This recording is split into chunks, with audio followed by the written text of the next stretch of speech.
What's up guys, ngayon nga ay nagbabalik na naman tayo sa panibagong video na ito at ngayon nga ay ang agenda natin ay nandito tayo sa Los Angeles City para magnakaw ng sasakyan dahil may nabalita na naman ako dito sa ating city na may may-ari daw ng sports car kaya nga pupuntahan ko na agad baka maunahan pa ako ng iba. Pero guys, samahan nyo ako kunin yung sports car. Putik na iyan, malas ata tayo ngayong araw kasi umulan eh.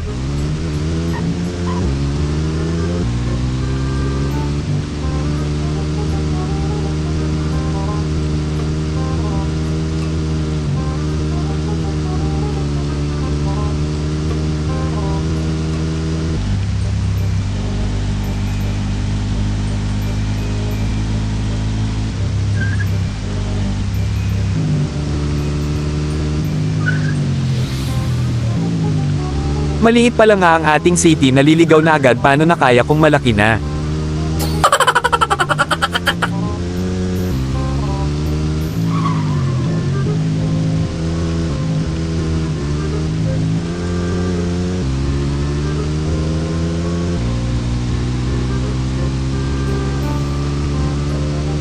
Dito talaga nilagay sasakyan para pag may magnakaw ata ng sasakyan nila malapit sa police station kaya ako lang ang susubok nito at sana walang naka-duty sa police station.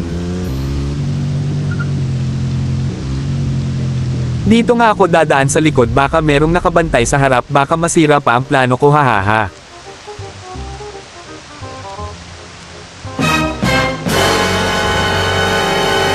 Buti na lang naisip ko na dito duman sa likod dahil nakabantay nga talaga sa harap.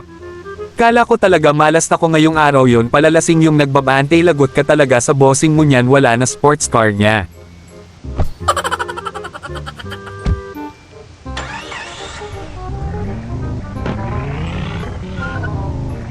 Dalawa pala yung bantay, nasa kabilang likod pala. Ilalagay ko na nga agad to sa hideout baka makasunod pa yung dalawang bantay.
Dito ko na natatapusin ang video na ito. Maraming salamat sa nanunood, abangan nyo na lang ang ating next video.